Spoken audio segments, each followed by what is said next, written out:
Kembali di presisi utama pemirsa, kita beralih ke informasi mancanegara. Pemasukan box office domestik Amerika Serikat masih belum juga melampaui angka pra-pandemi COVID-19.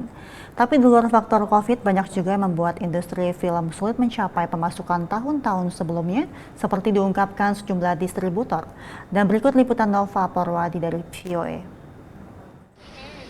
Setahun sejak dicabutnya status darurat pandemi COVID, industri perfilman dan bioskop belum sepenuhnya pulih. Ini juga diakui Bleecker Street, sebuah perusahaan distributor film independen. As everyone is coming out of COVID, I think there's a lot of optimism that especially the international market will post some very meaningful sales this year.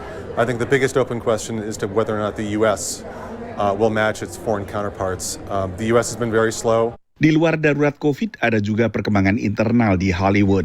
I have to say the market this year, in terms of the films that are on offer, and specifically films that aren't made yet, that have been packaged and are being sold to pre-sold to distributors, the list is better and of a higher level than I think I've ever seen. It's really incredible, and I think it has to do with the fact that so many projects were held back or delayed because of the strikes in the U.S. And now they're all sort of coming to market. Tahun 2023 ditandai dua mogok massal pekerja perfilman, antara lain merespons ancaman teknologi kecerdasan buatan atau AI. Mogok aktor berlangsung Juli hingga November, sementara mogok penulis naskah berlangsung lebih lama lagi, yaitu Mei hingga September. Selama 2023, pemasukan box office untuk pasar Amerika Serikat dan Kanada mencapai kisaran 9 miliar dolar totalnya. Ini adalah angka tertinggi sejak pandemi, tapi tak seberapa dibandingkan tahun-tahun sebelumnya. Pada 2018, pemasukan box office bahkan mendekati 12 miliar dolar. Akankah pemasukan bisa kembali ke angka pra-pandemi? Tergantung beragam faktor. What will it take for the box office to get back to pre-pandemic levels? One is, unfortunately, I do not think we're going to be having another $11 billion a year, to quote the Ann Thompson book.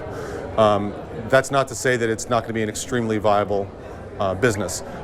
One is going to be limited by the fact that many theaters closed during and after the pandemic. And two is, in order to reach those levels, you really need those stratospheric level box office hits. Quantity as well, but you need an Avengers film, you need a Batman film, you need a Spider-Man film. Unfortunately, none of those are really on offer this year. But fortunately, next year in 2025, I think we've got basically some version of all of those.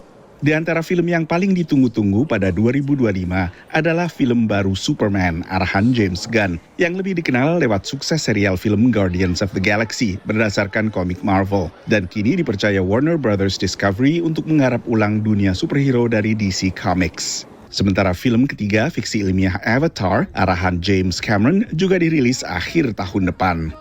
Dari Washington DC, Nova Purwadi dan tim VOA. Pemirsa, presisi utama akan segera kembali usai jeda berikut ini.